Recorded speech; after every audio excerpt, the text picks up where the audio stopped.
Hey! Oh, thank you for the woo. Sorry I had that turned down. I got a lot of stuff going on. Thank you for the woo, Reina. I appreciate that. I'm sorry that we didn't get to hear that. Applause. Thank you, Cathosaurus. I appreciate you applauding too. Tandeka, thank you so much for being on the show. Welcome, welcome. Hi, how are you guys? Woo! Sorry, I got you really loud. The woo. Oh, the woo Sorry. came in great. Okay, great. So Okay. they were giving you a Ric Flair woo, just in case you didn't know Aw, that. We got some Ric Flair woos going on here. Tandika, thank you so much for coming on the show. I really do appreciate it. Um, no problem. we have a mutual friend by the name of Garrett Jones, who is a Yes. incredible musician, and he has sent me some fantastic talent to talk to, and you included. And I'm just curious, how did you link up with Garrett? And because he's from Detroit, he's a Detroit player, and you're out there, and so I'm just, are you from Detroit too? How did you meet up with Garrett? No, I'm actually from Riverside. But what happened was I met Garrett because my so it's kind of like a downer, but it's also like not a downer. So what happened was my grandpa passed away, and my dad is from Michigan, Detroit, Oh, and okay. or Detroit, Michigan, and so my dad was like, "T, can you please, please, please sing for Grandpa's funeral?" And I was like, "Of course." So I went out there and I sang, and when I sang, the pianist who was playing, he was like, "Oh my God, you were like so dope. Can I please get your information?" So I said, "Sure." So then I came back home, and he was like, "Okay, so," he asked, he was like, "Okay, so are you trying to do music full time? What are you up to?" And I was like, "Yeah, I'm trying to do music." And he was like, "Okay, well, I have a friend I want you to meet." And then he sent me to Garrett. So that's how we got into contact. I got you. I got you. So he knew Garrett, and just through these networks of your family being from Michigan and stuff. I love how like people can work together from across the world now. That's just amazing. I mean, we're Yeah. briefly talking about how your days are filled with Zoom now. Are you Right. so now like we are sort of forced to have to talk to everybody across the world, across the country, like this. Um, Right. how closely were you guys working together, and what were you guys working on together? Get Well, with Garrett's Garrett. actually And I should actually explain because people probably don't know who Garrett is. Garrett Jones is a okay. producer and guitarist out of Detroit, Michigan, who's a friend of the show, and he's also he's been on the show several times. Him and his lovely wife Shay, and a couple Yes. other acts. Jax came through, or I think I keep calling him. Is it Jax or is it? I think I got it mixed up. Anyways, he has a great crew of musicians and stuff. So when we're talking about Garrett, just so you guys know, he's a Detroit, Michigan guitarist who's just an incredible producer and just great. So I'm so sorry. Please go ahead and finish what you were saying. So yeah, Garrett actually has come to LA multiple times. And when we first met through Instagram, he was like, "Hey, I'm gonna be in LA. Is there a way that you and I can link up?" And I was like, "Of course." So he came out to LA, stayed for a couple of days, and then that's how we met up, and that's how we met in person. So Oh, ever since, his management group has been managing me, and it's been amazing. yeah, yeah. Like in which ways? Well, it's pretty cool because even though Garrett's from Michigan, he has an LA operations manager out in Los Angeles. Oh, So I work closely with the LA's operation manager named Sam. So Sam's actually like my personal manager. In fact, I'm gonna see him today. oh, So cool. yeah, we're it's actually better because he's way closer. So I'm always working with them, and they're just getting content out there. Getting videos, getting music prepared. And I don't have to do it myself, so it's really cool. Yeah, totally. I like the idea of management, but I've had several managers over the years in different projects that I've been in, And a lot of times, they like to talk a lot, but there's very little results that we would see. And if they did get results, it's like maybe one or two things. Like maybe they got us a spot on like a big show, like that. Right. Maybe they did one or two cool things, and then everything else was just like, oh, I don't know. A thing that I notice about people is that they like to go around saying, I'm a manager. And you hear this Yes. from people who don't necessarily have any talent. You have people who go around saying that I'm an agent, or I'm a talent buyer, or I am this. And it's most of the time is because they lack any real talent, and they just want to Right. be a part of something and have their stank on creativity. And it can lead in some really shitty situations, I agree. and people getting taken advantage of.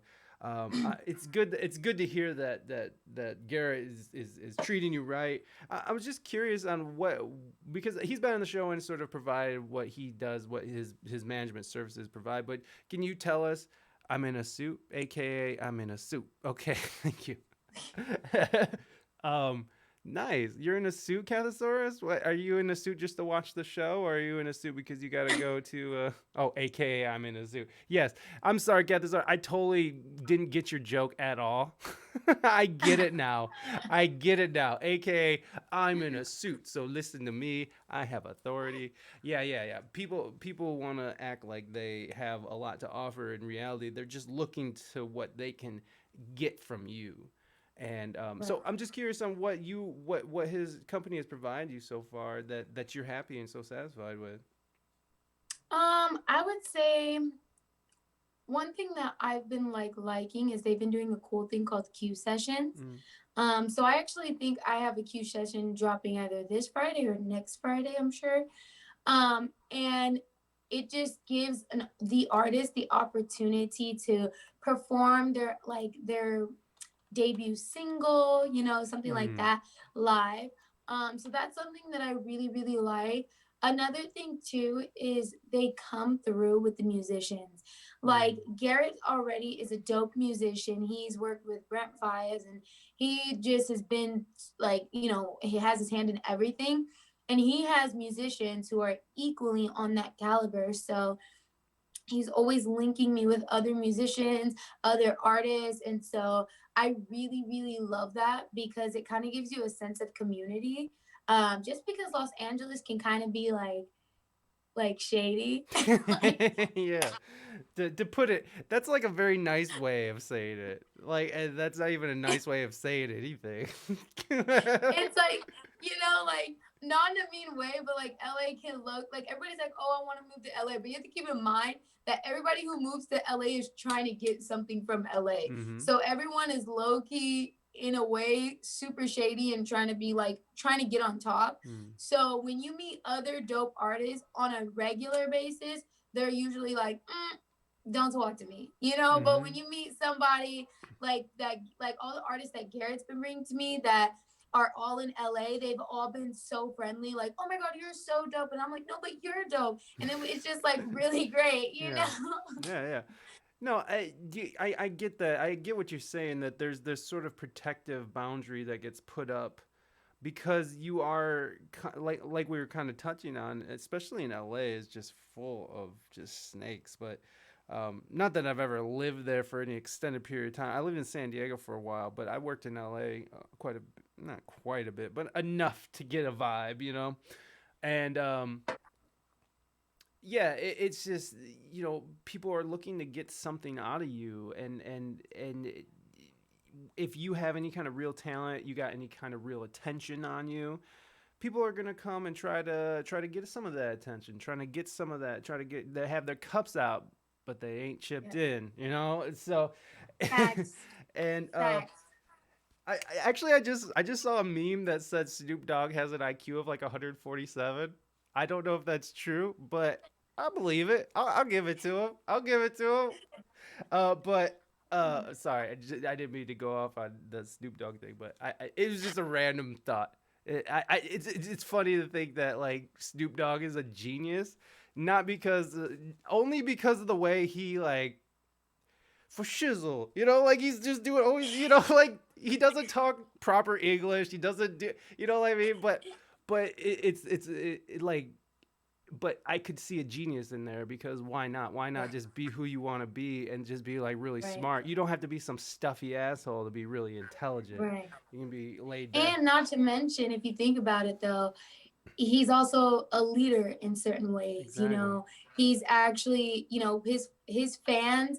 There's so many things that he has done to add to the rapping community type deal, the hip hop ordeal, Mm. and a lot of people don't see it because they're like, oh, like they wear baggy pants, they do boop de boop. But if you think about it, they're actually leaders. If you don't, you know, if you realize certain things, you actually realizing they lead a group of people to actually follow their diction, their music, Mm. their, you know what I mean? And to do Absolutely. that, you have to be pretty, you know, smart and innovative, I guess. Right. Well, and especially come from where he comes from. I mean, for someone to come from, you know, absolute bottom to the absolute top to maintain that. I mean, because you got to think Right. about it like, you know, not anybody can just get a number one hit. Like, that's not, No, not just anybody can do that. But then no. to be able to get like a number one hit and then get another number one hit and then to stay relevant because to stay relevant for the what like the last 20 years or something. He's just been, you know, like everybody knows who Snoop Dogg is. Everybody does. Right. Everybody Right. knows who Snoop Dogg is. Everybody knows who fucking Michael Jackson is. You know what I mean? Everybody knows who Purple Rain is. Prince. Oh yeah. Oh Purple Rain. yeah. You know, so like he is that, and yeah, you're absolutely right. He is a leader, and for people to see that he can come from Long Beach, a rough part of Long Beach, and end up in the best part of Beverly Hills. You know, I mean, like that's an important thing for people to see, especially for young black and brown people. I mean, it's been years since when you look on TV. Um, it's you're not seeing young black and brown people are not seeing themselves in their Right. heroes, right? Until recently, Right. very recently. So I But mean, yeah, but I it is I an also would important like to aspect. add to that Please, though, I because love. I also think like I am happy that we have, you know, people such as Snoop Dogg. That's great.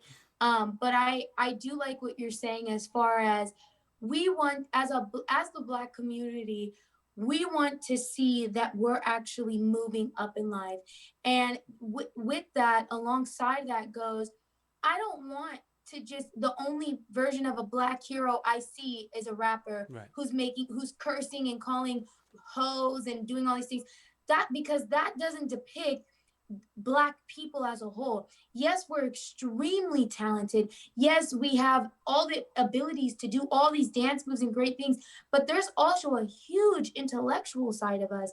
You know, if you even go down into Malcolm X and you actually read what he's doing, more than what America has promoted Malcolm X to be in particular, people kind of just are going, oh, he's violent. He was, but if you actually read some of the stuff that this man was saying and that he was doing, Martin Luther King, you know, W.E.B. Du Bois, there's so many intellectual black individuals. And I think people in America have diminished who we are as a people down to they've just condensed it down to all we are is shaking our booties, rapping a good song and singing and entertaining, dance dance dance for us. But no, that's not who we are as a people. We have our own culture. We have, you know what I mean, we need a voice and we need a platform, and it really is unfortunate the way America has stolen these people from one of the largest continents in the largest continent. Africa is one of the largest with the most, you know, so it's like they stole these people from their country, brought them here, and then literally exploited everything that they had, everything that they were, they exploited. So I always tell people this, even as an artist myself, I always try to promote, yes, I'm a singer. Yes, I can dance. Yes, I can do those things, but also no, I can also speak. I also am extremely articulate. No, I'm not speaking white. I'm just speaking proper, you know, Mm-hmm. and that's not just white. So I like Snoop Dogg and I like the Tupacs and I like the SZAs and the Meg the Stallions. I love them. but that is not who Black people should just be condensed it down into. You know what I mean? And I don't want that to just be, oh, that's my hero, just someone who can dance and dance for the people. I want my heroes to be people who can actually speak like a Kamala Harris. You know what I'm saying? So I do always like to integrate music and politics. It doesn't make sense, but you know. Well, it makes sense on the fact that music has helped perpetuate breaking barriers that have been put up over the past. I mean, music is has led the way in counterculture, Right, in working against segregation. Working, I mean, like look at right, these even these old like jazz bands, these swing bands would when they would have like Lionel Hampton on the Vibes, you know, with a bunch of white people playing black music, and they have this one dude, you know, that was controversial, but it was right, musicians who were pushing that forward. And you know, right, so like I do think that music and politics do go together, um, because we do inform the culture. We do inform artists inform the culture. We reflect the culture. We embody the culture. We are a part of it and we are it, you know what I mean? And right, so I do feel that it's important for artists to speak out because it's just been the tradition, like an American tradition, to protest through music, to say how you right, feel through music, to show how people, to show white America like how it is in these neighborhoods through music. You know what I mean? How what right, living in these neighborhoods is like. You know, and right, so it's been this informational way of communication that's pushed boundaries, broken boundaries through the years. So yeah, I absolutely agree. I think you should definitely speak how you feel. And I feel you about the Snoop Dogg thing because even even as I sit here and I'm thinking, I'm like, the way I even approached the topic of Snoop Dogg possibly having 147 IQ is like I didn't even, you know, I didn't see that from him. And it's not because he's a rapper or he's black. It's because of the way he carries himself. But that can come across as like, I didn't expect him. I mean, it falls on my ears as like he's pretty smart for a black dude. You know what I mean? Like one of those types of things.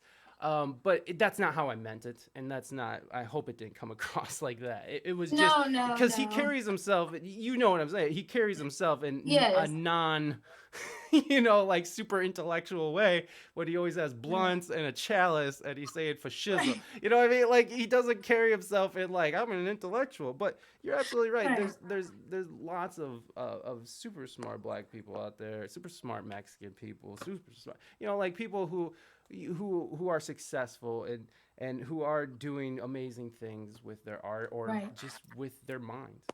Um, right.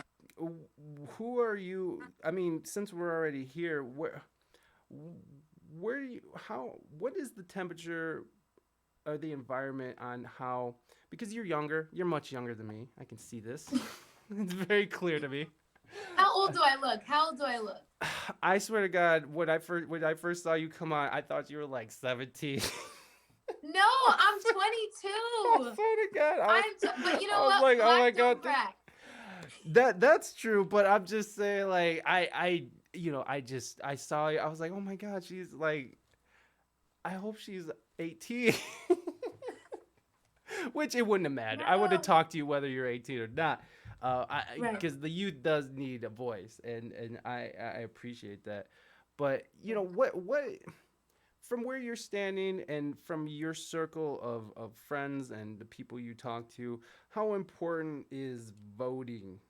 Like just voting on a national level, on a localized level, because obviously everyone's saying it's the most important thing, you know, most important election of our lives, you know, and that's what they say every time. But this year seems to hold a little weight considering, you know, everything. Uh, I'm really curious on this because I've been talking to I've been talking to I talked to a black community leader Monday or last Monday, you know, this same question.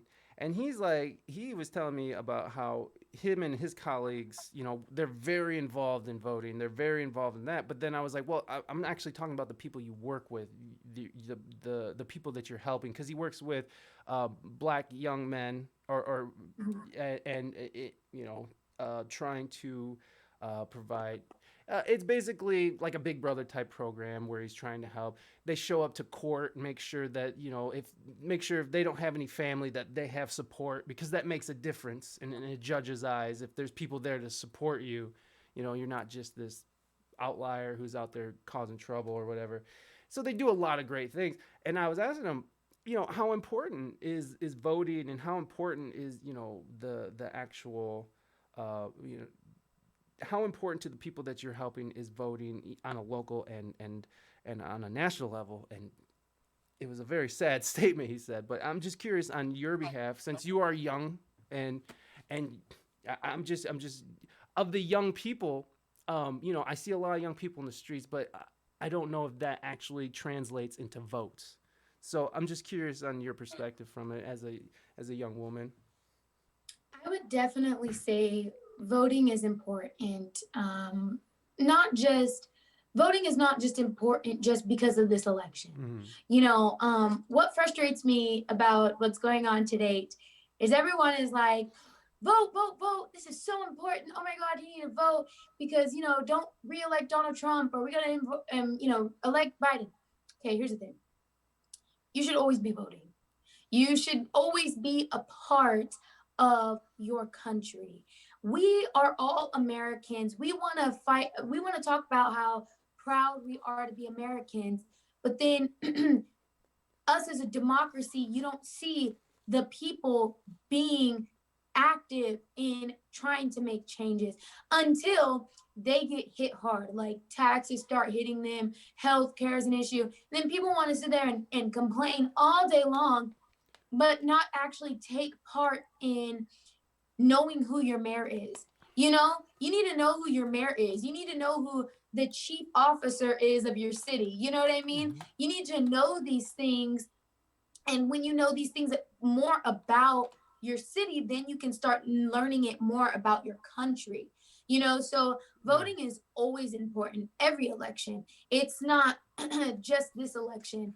But this election in particular, it is kind of a tough one because when I took a political science class, my teacher, he was a lawyer, and he was explaining to me how everyone is both. Everyone is half conservative, kind of, and a little bit Democratic. They're kind of Republican, kind of Democratic. There's some things here, some things there. So I would say when people are voting, just make sure you're not voting just because the mass society is telling you to vote for a particular person. I would say actually take the time to read what this person's policies are, read what this person's going to do, read what this other person is going to do, and then literally see if the good outweighs the bad or the bad outweighs the good. And that's the way you vote, because there's a lot of things going on. It's a very extremely stressful time for everybody, but you do need to know exactly where you stand, and you need to be confident in any decision that you make. So yes, voting is very important, but I do think people need to also be educated in that sense and not just be voting mindlessly because of what they see on Instagram. You know what I mean? Mm-hmm. Yeah. Um, so I mean, again, I'm coming to you because I'm old as shit. I feel like I'm disconnected from the youth, and so I'm really curious on like because there is sort of this disconnection. I mean, you see a lot of people in the streets right now protesting and stuff, but I mean, how many of those people are actually going to go out and vote? And Right. but on the other side of it is like, how many of those people actually feel like their vote matters? And I'm talking about the Right. youth in particular, because there's this Right. big disconnection or disenfranchised. Dis, I just feel like there's this rejection, right? Because even though Right. um, these politicians might try to say whatever people want to hear, I don't feel like people are taking it seriously. I mean, in your circle of friends or in your environment, is that sort of the outlook, sort of this disenfranchised look towards towards the election cycle, towards Yes. politics? And how many of your friends do you feel like are just sort of like, I'm out, I'm not even going to vote because I don't care? I mean, how prevalent is So that many people. is that prevalent in your life and your circle of friends? Yeah. So many people. Oh my God, yeah. Everyone that I talk to, they just get overwhelmed, and they're getting overwhelmed because of what they see in the media. But I think what a lot, that's why I tell a lot of people my age, I say, please just do your research.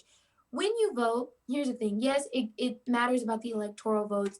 Yes, our vote is a very small percentage. But I will say one thing: America at the end of the day is still a democracy. So it's still about we the people, it's still about the people because of the way America started. So I think that if people educate themselves and actually take part in the voting system, and they actually read policies, it actually gives you the inclination to actually want to figure out, how can I add to my country? It actually gives you a sense of love for your country when you're a part of it. It's like when you're in high school, you have a whole bunch of people in high school who are not involved, and they're the ones that are like, I hate school, oh, this is not going to. But the people that are involved within sports, they're getting awards. That was me, by the way. Hey. When you are involved, you actually love school and you cherish it because you actually see that your voice matters because you putting the time in. No one in this world is going to give you anything because you're not owed anything. You have to give, and then you receive when you give. But if you're just trying to take, you're not going to see any great results. So when people are like, I'm just overwhelmed, I'm not going to vote. Voting is more so about the personal aspect of you getting involved with your country. I'm sorry to say it, but don't say that you hate American and that you hate to be American and that you hate America and then be living here. It's, I know people are going to jump on my backs about it, but if you're American and you're claiming that you're an American, you need to be an American and you need to be a part of your country. And whether you're Democratic or you're Republican, you need to make sure that you are well versed in the knowledge of what's going on. Not just closing your eyes to things and reading a tweet on Twitter or reading something on Instagram and going, oh, that's the route I'm going to take. You know what I mean? So, of course, you get overwhelmed. You're overwhelmed when you're in fear, and you're only in fear when you don't know. So when you give yourself the knowledge to know and you educate yourself, you're not really that fearful because you know how to go about things. So yeah. Yeah, that's beautiful. That was, I mean, I think that was well stated. Yeah, we have this, and, like I feel like America in particular, and I'm not trying to say like black or white, but there is that American entitlement that I feel like we have here. Um, Yep.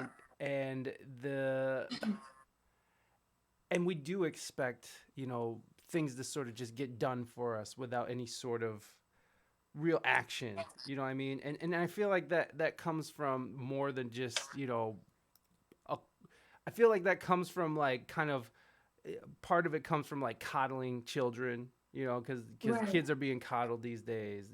And Right. but I don't know. There's something about, of just being an American in general where we just feel like we are number one just because we exist here. You know what I mean? Like, Right. Right. and I don't know if that's necessarily true. I mean, we're definitely not number one in education. We're definitely not Right. number one in the economy. We're definitely not Right. number one in COVID reaction. We're not number one Right. in internet. Right. We have slow fucking internet. So what? I don't know where this even. Right. I don't know where this is even coming from in a modern day when we see like how much. I don't know. It's just I don't even really know how to put it. It's just like where do you go when you think you're number one, but in reality, it's sort of this pipe dream that you've been fed, and not Right. really the reality of the situation. Now, the reality of the situation as being an American is that I do feel like you do have a foot up on places where you can't drink clean water because there's just Right. none. There's no clean water Right. today, folks. And guess what? That $1 tablet that only costs $1, that would make it this water potable for us. Well, we can't afford that $1, so Right. we don't drink water now. So the fact Right. that we can go to our faucets and turn on the water in most cities, excluding Flint, Michigan, you can drink Right, a right. clean glass of water, which is amazing, which is incredible. So there is something to be proud of here, but I think that it's going too far. I think it's gone too far, and we're in one way or another, and it's weird. I'm curious, you know, because you're talking about how you're like, people need to be informed. I'm curious on this influx, on your opinion on this influx of black and brown voters for Trump and because there is this big influx of people who are going over. I'm Mexican, so I grilled my friends about it, like my Mexican friends and family. I'm just like, how could you do that? You're a race traitor. But I've recently stopped doing that shit. I recently stopped because I don't want to put divides in between me and my friends anymore. I'm sick of that. I'm sick of having to, argue about this or that. It's just, I'd rather just be friends and have friendly discussions about like our differences, and that's fine with me. And if we don't agree, that's fine. But I'm sick of fucking calling people names and stuff. But I'm just curious on what your opinion is and why you think there's such an influx in black and brown voters going towards someone who is generally viewed as a horribly racist asshole. So I mean, I'm curious on your Right. thoughts as a young black woman. I'm just curious on your I thoughts. would definitely say, like I said, everyone is, no one is a extreme, no one is completely Democratic and no one is completely Republican. We do have to understand that Trump and Joe Biden, they are puppets behind the larger scheme of things. So there is a chair, there's a cabinet that they have, and they have to, a president can't just run rampant. A president is, it's called checks and balances. A president cannot just do whatever they want. They have to go through a slew of people to see, they have to look at bills, and then they have to, there's so many like restrictions on each branch within the political system because of checks and balances. And that's because we know as humans, we are imperfect, and we know that we deal with issues as such as power. So to keep that in mind, I would say, look, Trump in particular, my issue with Trump is I'm I would say I'm mildly Republican regarding some viewpoints. I am mildly Republican. Like I look at some stuff and I'm like, I agree with that. I agree with that. I agree with that. And I look at Democratic Party and some stuff I'm like, I don't agree with that at all. I don't do, I don't support that at all. And it's just like stupid stuff, like as far as like taxes and stuff like that. Like I have like little like I don't really agree with that, but I agree with that. I don't really agree with that, but I agree with that. So I would say with the puppets, Trump and Biden, you don't really have a great selection, first off. But where Trump loses me is it's not him in particular. It's not really him. Yeah, he's racist. He talks too much. He does too much. Yeah, I get it. But it doesn't really matter to me because he shows that he has no loyalty to really anyone. Trump shows I don't really care about anyone. I'm rich. I can say whatever I want. And there's nothing you can do because you're still going to give me money by purchasing some of my items, right? Mm-hmm. My only issue with Trump is the people that he is uprooting and giving a voice to. If Trump relaxed himself and really said, I do not associate with racists who feel it's okay to go and kill people, or police officers who have a stigmatism and they feel like I'm whatever the case may be, so I'm going to go and terrorize this select group of people. Keep in mind the ones who want to say, well, what were you doing in a cop car? What were you doing in that neighborhood? I was in that neighborhood because of the main reason I'm here. Slavery did happen only 157 years ago, and Jim Crow laws only ended about 68 years ago, and it lasted like 99 years. So you can't, to people who haven't really been given anything, I would say we're trying to make it, and people need to give us the time to try to make it and stop trying to go, well, why do you not have fathers? Why do you not? Well, let's go down the history. Slavery is as old as American history. So that's why we're not where we need to be. Okay, that's a fact. But I would say, as far as Trump is concerned, his following, they're out of this world. You cannot hate someone because of the color of their skin. You cannot hate someone because you want to feel a little bit better about yourself. You cannot harm someone and get away with harming someone just because, you feel certain types of way towards people, and that's my issue with voting for Trump is he represents a voice for this hostile terrorist group of people. Not all Trump supporters are racist. They really aren't. Most Trump supporters who are not vocal and evil and stuff, they're like, I support Trump because he's helping with taxes. He's helping me not get taxed half my salary and stuff like that. I understand them, but I don't understand the ones who are just off the wall. There's blind followers who are just really off the wall, giving blaming Trump and saying, "Well, Trump is the reason we have a voice and we could be racist and harm you." That's not okay. So it's not really Trump and the policies in the Republican Party that I have an issue with. It's just that small select group of people. They do need to be sat down. And if Trump sat them down, I wouldn't have that much of an issue with him, to be quite honest with you. Mm. um, I was listening to this guy on Twitch. He's a black streamer. He's a Trump supporter, and he was made a great point. Is like, a lot of people vote with their pocketbook. If you're voting and you have a wealth of money, and this candidate stands to maintain that wealth, it's like if he says, he's like, I don't care if he screams the N word in the middle of Times Square. If he's going to protect my money, he's got my vote. And so, Right. which is a compelling argument, right?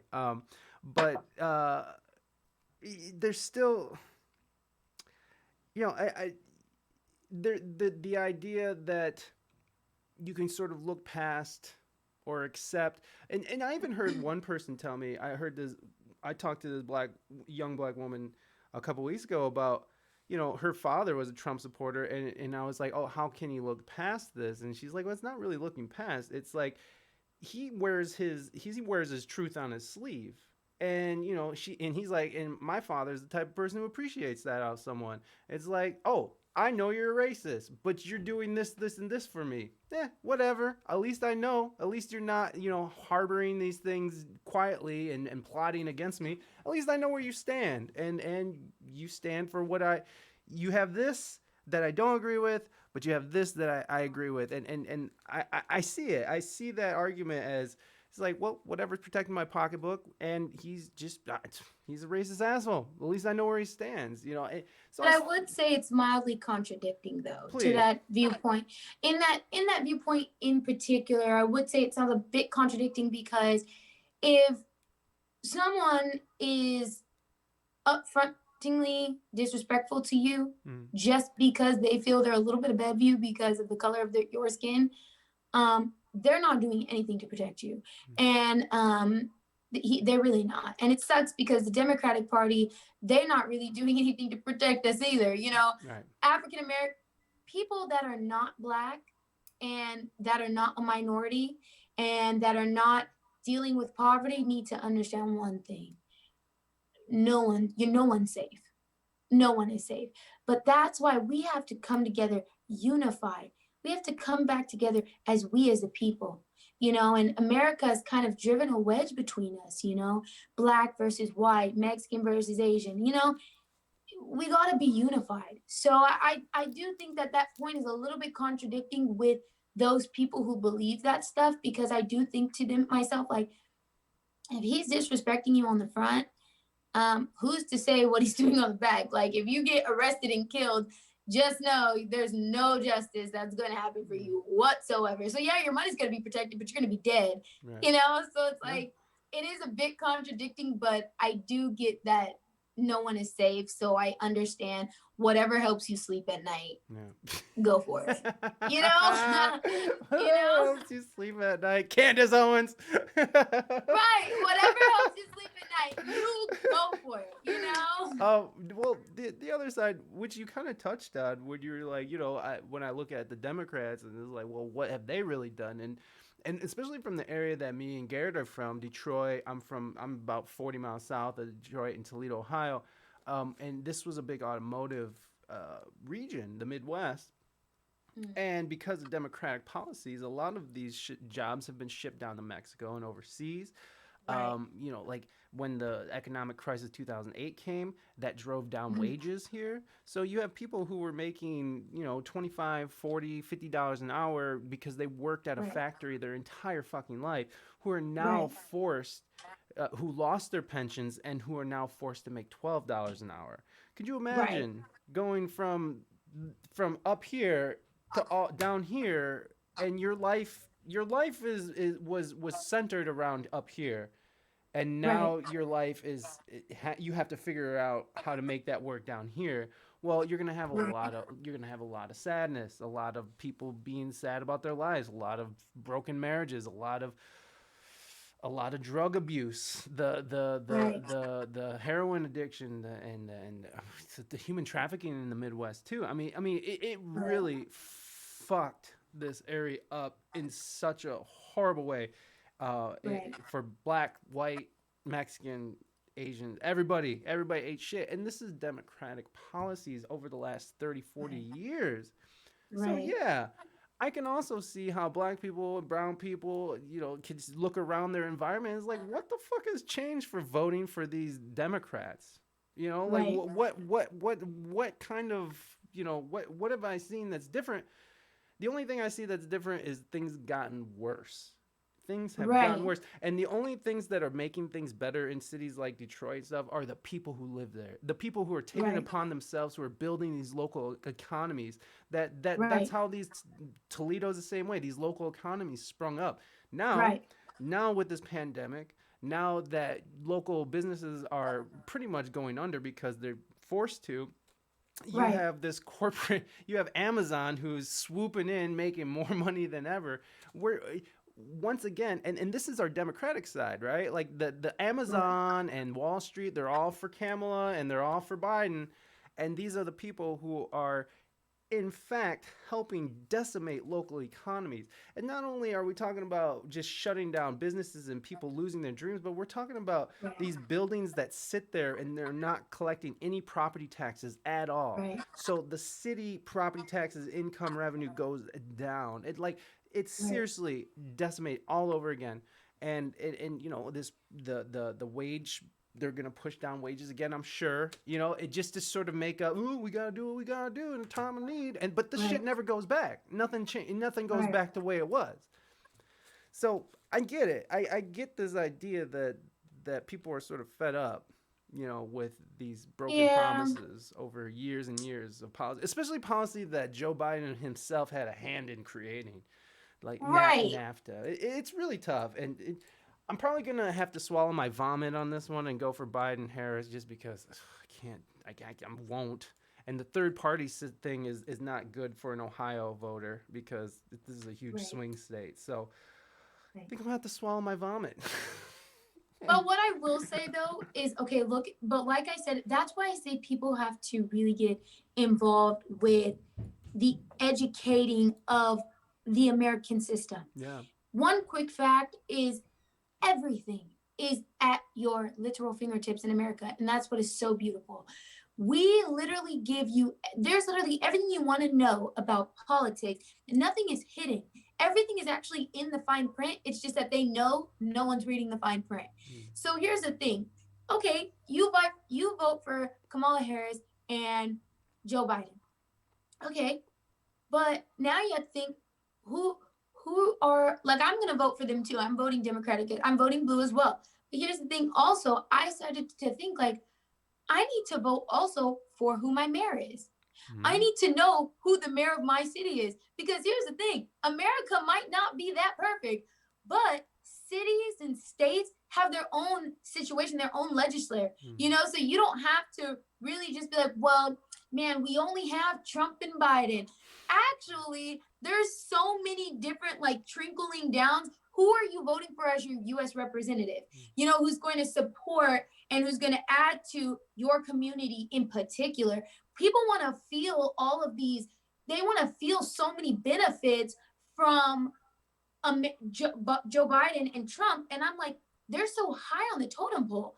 If you go down and you start voting for who your mayor is and looking at the policies that your mayors are putting in place for your city, knowing who the head officer is, knowing who your U.S. representative is, doing those things, you're actually seeing more change in your city, in your town, and it's going to make life a little bit more easier for you. So yeah, you can't control the grand scheme of things. Your vote may not matter as much as far as who the president is, but your vote does matter 100% to who your mayors are and everything like that. So when people are saying vote, vote, vote, I want to stress so much.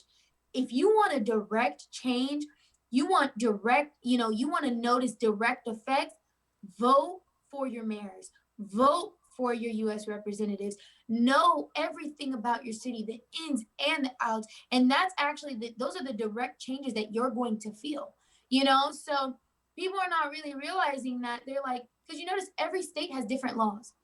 Every state has different, there's different laws. Some places don't have marijuana, some places do, states are different. So I'm like, if you guys want to feel the direct effects, why don't you vote for the things that really do matter, that you do have a direct line in voting for?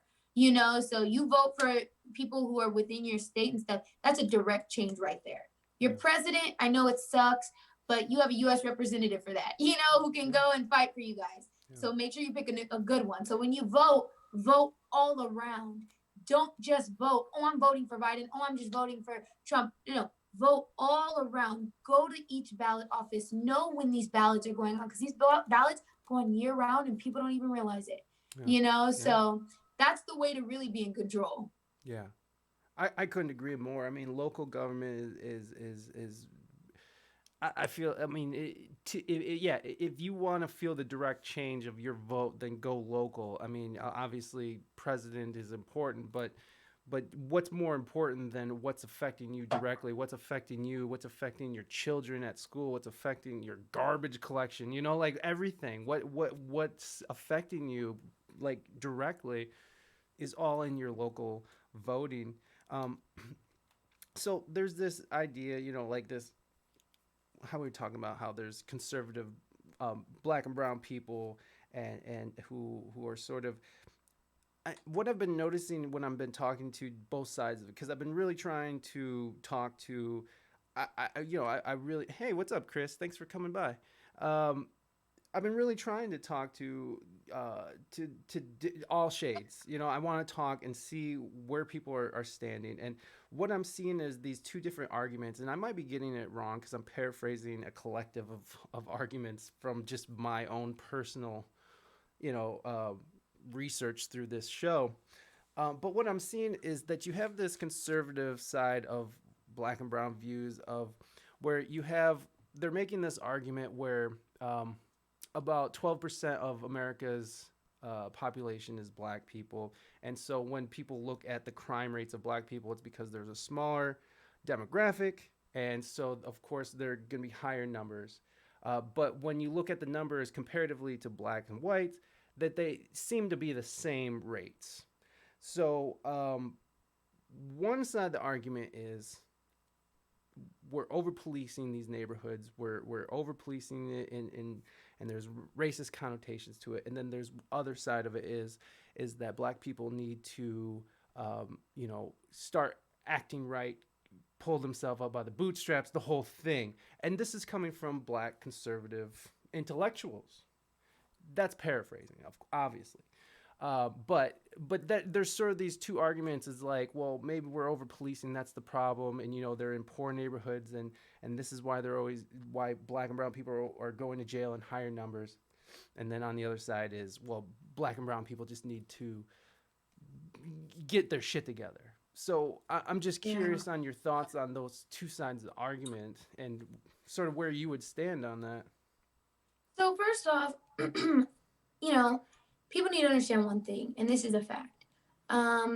Systematic racism does exist. It's not that these places are just being. It's not that the. Oops. We're back. Can you hear me? It looks like something ended up happening. But yeah, it's not that they're just being over policed. Over policing is just Well, one aspect.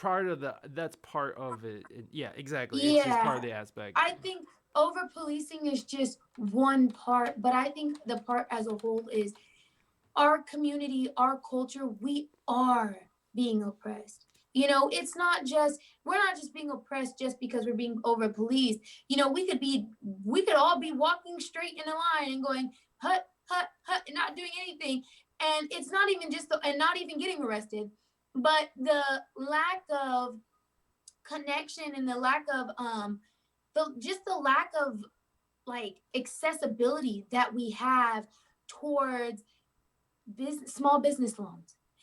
Like certain little things that I've noticed, small business loans, the people of color really don't have that much access. And so for the people who are saying, pull yourselves up by the bootstraps, as cute as that sounds, let's all remember that we weren't even considered human at a point. So what makes you think all of a sudden everyone's just changing and going, oh, yep, now they're human? No, the political system still looks at African American as barbaric and savages and still doesn't look at us as human. They still think that we need handouts. That's how they're treating us. They never gave us a chance to actually be intellectual and actually grow. Everything that an African American person does, they have to fight extra hard for. I work for Wells Fargo and I have to fight extra hard just to get a little bit of things, a little bit of anything. And I noticed when I do get promoted, when I do get these things, it's just for their numbers of, see, we have a minority in promote, we have someone who's, of color, but they're not even looking at the fact that I'm actually doing my work. I'm actually hitting my numbers, but they're mostly looking at, see, we have a minority who's actually part of our numbers. We're not racist. You know what I'm saying? So that's what I think a lot of people need to have empathy toward. Now, just because that is what, has happened to us, I do also agree with, though, oppression is a choice. If you can identify the problem, yes, we do have to work a little bit harder to make it, then work a little bit harder to make it. Because you do have to ask yourself, do you want to provide a children? Do you want to provide a life for your generation to constantly be thinking, oh, I'm oppressed? How are we going to have change as a people? As a culture, African Americans need to understand, let's not just sit in we're being oppressed.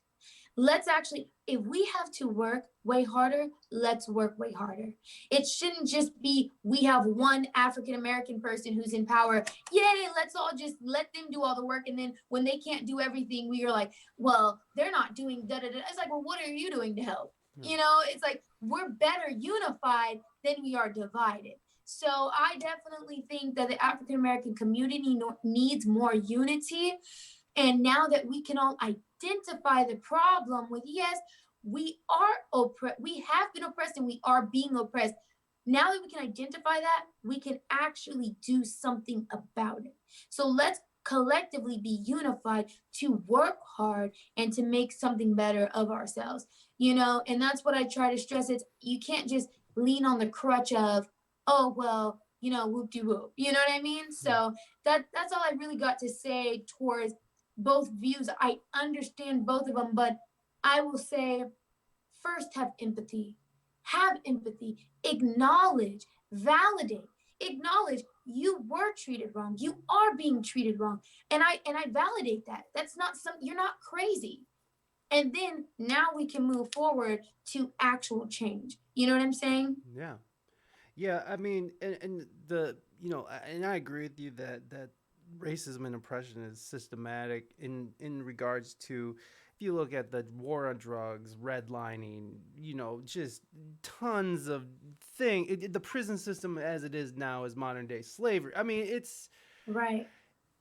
there are things that are put in place, and I guess there's an argument to say that that those weren't put in place with racist intent, but whether there was racist intent behind it or not, what the results are here. The numbers are in.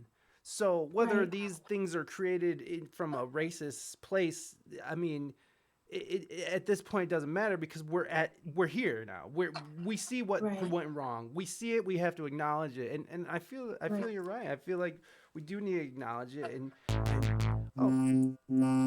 thank you so much, Saucy. I appreciate you gifting a sub to Heaven. Thank you very much. Appreciate that. Uh, um, yeah, that's always nice where I'm like, we'll be talking about real heavy stuff, and they'll be like, oh, thank you, Saucy Chicken Nugget, for that subscription for Heaven Majusta. Right. That's the fun part about Twitch is that you also get to be like, talk about real shit, and then be like, thank you, Fluffy Plums, for those biddies. It's a fun way to break up serious shit. Uh, but yeah, the idea that racism is embedded in this system, and whether it was intentional or not, I think it is sort of a moot point at this point. I mean, not to say that people's plight is not, that is real and it should be addressed, but we're at this point now where it's not like, because it's not like most Americans have this mindset that black people are evil and we are better than them, right? Most Right. white people in America are not sitting there being like, those blacks, it's not that. And when it is, it's a small group of assholes who find each other because of Trump or the internet for Trump, whatever it is, I don't think there's legions of racist people, but I do think that we have our biases, right? Like we do have Yeah. our biases that I don't think we're like, I hate black people, but that black dude is big and I better clutch my purse because I don't know it, like in this, what I'm saying? Right. you And know, that's still a form of of racism, course, that's still, it is, but yeah. it's not. But to say that people are out in the streets, like trying to eliminate the black race, I don't think that's the case. But I do Oh think that no. we have our biases, black, white, Mexican. Like I have a Right. Mexican family, racist as fuck. Okay, Right. like the racist as shit. But Right. I like, but it's just it's weird. It's weird how even black and brown people can hate each other in weird ways, So it's just it's a weird And it situation. just shows too, if you're Mm, racist, and I don't mean this in a harsh way, but mm, it's complete ignorance, because ignorant just means not to know. mm, But when you are making a choice not to know, that's a bit mm. problematic. And when you want to only see certain sides of things, that's also extremely problematic. Yeah. And if you're not highlighting, there's two sides to every single story, there's not just one side. And if you are choosing to see only one side and that side makes you look a little bit better, that's problematic. Mm, And a lot of people who choose to be racist, the reason I do look at them and I say, okay, you're at this point ignorant. And even if it's an undertone of, well, all black girls are ratchet, or that all black men steal, even if it's a little something like that, just know anyone who's having that thought process, it kind of makes them feel a little bit better. They may not feel it on the front, like I feel so good saying this, but in the back end, in their subconsciousness, it's pushing them a little bit forward. So they're in their head thinking, well, look, being Mexican in America is hard, but at least I'm not black, you know? And it's like, it's just like, okay, yeah. there we go. It's just like we were talking about LA and musicians, and I was saying how everyone's stepping on each other's necks, well, she's good, but at least it's like it's the snaky type vibe. And Mm, when you do a snaky type vibe, it's a black hole and no one's actually going to make it to the top at on the sliders. Just know that, yeah. so it's unfortunate. Oh, I agree. I agree. There's these ideas that like on this what do you call the study of cultures like throughout history? It's not sociology, but it's like sociology for it starts with an A. Mhm. Whatever. Anyways, archaeology. I think. No, not Oh, archaeology. anthropology. Anthropology. Thank you. Okay. Hmm. Now that I had to think of what I was going to say, I forgot what my initial point was. So I guess I guess I should stop smoking so much weed. I guess that's Right. the answer here. Um, okay, no problem. Okay, so tell me. I know we were kind of talking beforehand about you don't really have any real music coming up. I was just because your latest single I'm sorry, let's back up here. When did Foolish actually come out? Because that's your latest single, correct? Yes, Foolish came out on the 18th. Mm-hmm. Um, it was a single about a guy. Best way to sum it up. What now was this your were you working with Garrett on this song? So actually, when I released Foolish, when I released Foolish September 18th, I was independent. Oh, okay. And I didn't have a managing group or anything like that. But as I've been working with Quality Kings, I do have music that is coming. I do have like my Quality Kings session is still coming out. I think it's this Friday or next Friday. And then we're working on a project for me as an independent, not as an independent artist, as an artist under Quality Kings. Right on. So Foolish was before then, before you got linked up with Garrett. Now, are you planning on collaborating with Quality Kings as well, or are you just looking for management from them? I'm actually going to collaborate with them. We have a little project where all the Quality Kings artists are going to do a song and so on and so forth. Yeah, so we're all kind of helping each other out. We're all kind of on each other's single. You're here, you're there. If they need a singer, I'm here. If they need a rapper, I'm here. They're there. Sweet. So it's pretty. Or you need a musician, something like that. So we kind of collaborate like within. Yeah. Hell yeah. Okay, so Foolish is out now. I suggest everyone go out and listen. We can't listen to it on this stream right now because of TOS things, but it will be on the audio release. I'll make sure I put Foolish on the audio release of the podcast. Yay! Do you have time for a quick 5-minute game? Yeah, of course. Sweet. Okay, you guys know what time it is. It is time to guess on how much it cost on Craigslist. Let's get set up here, and then we'll be right back for the game. All right, let me put some music on real quick so we're not just sitting here in silence. It won't take that long, everybody. Oh my gosh. There we go, we're going. All right, we'll be right back.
Okay, we are back. How much does it cost on Craigslist? Are you there, Tandeka? I'm here. Can you hear me? I can. I just want to make sure I didn't disconnect us because I'm good at that. Okay, so the name of the game is How Much Does It Cost on Craigslist? Brought to you by modedstudios.com. And of course, we're going to be playing for some patches here.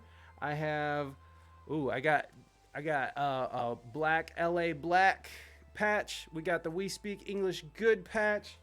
And we have, where did we go? Oh, I had the Round Earth Club. All right, we got the Round Earth Club. Round Earth Club, we like that ass the same way we like our planet. So here we go. We're playing for these 3 patches. Everybody, let's do it. All right, first item up for, I should probably explain the rules so you know what's going on. we're bidding on how much you think this item costs on Craigslist, and it's like the price is right, but you can go over. So whoever is closest to the final price is the winner. So here's our first item up for bid, and this might be our only item because we gotta get moving here. So here we go. Aladdin lamps. It says lamps plural, but I only see one, so it could be a lamp. But here we go. Aladdin solitaire lamp, complete with shade and burner. All right, guys, you know what to do. Tandeka, how much do you think this item costs on Craigslist? Like, probably like $65. $65. All right, guys, drop your bids in. Reina says $175. Hold on. I'm gonna give you guys the music so you guys can play along. All right, here we go. We're doing the music. All right, drop your bids, guys, on how much do you think this Aladdin lamp costs on Craigslist? $1 million. You think it's $1 million, Chris? $2 US. Thank you, Rafi. I'm a scat man. Adam Flair says $110. Chris Cox says $1 million. All right. What's up, Rafi? Welcome to stream. Thank you for being here, buddy. All right. I'm going to give you to the end of the scat, man. I'm a scat man. All right. That's it. We're cutting it off. All right. So, oh my God. Well, there it is, folks. No drums today. Just there it is. $2,500. That's how much it costs. Wow. Yeah, I know. We have a psychopath, but we didn't get to do the psychopath. We have a psychopath, everybody. They are trying to sell this one lamps plural for $2,500. These people are crazy. So who won? That's the real question. Reina won. Reina, yeah. Congratulations, Reina won. 65. Reina's our mod. So Reina, you could either, if you want, she's my wife as well. Reina, do you want to keep the patch, or is this your first win? No way. Is this your first win? Oh my God. She's been a part of this show since the beginning, and this is the first time you won. Well, honey, you pick a patch, or you can pass it on to whoever you want in chat or our guests. All right, Tandeka, thank you so much for coming on the show. I really do appreciate you coming on, and I'm going to stop the share here. And yes, I really do appreciate that. And oh gosh, I always forget to because okay. Anyways, thank you so much. It was an absolute joy to talk to you. Thank you for coming and just, dropping that knowledge. And I'm excited to see what you come up with Garrett's company, because Garrett's such a talent. And yes, thank you so much. I really do appreciate your time, and have a wonderful rest of your day, and be safe. Thank you so much. I love you guys, and I'm definitely going to be following you guys. So I love all of you. So thank you. Thank you. Have a good day. Bye. Bye. All right, and there it is, everybody. Thank you so much, Sazi. I appreciate that. I sincerely appreciate that. Wow, I have to say that I didn't know what to expect with this young lady, because I generally don't know what to expect from this guest in particular was someone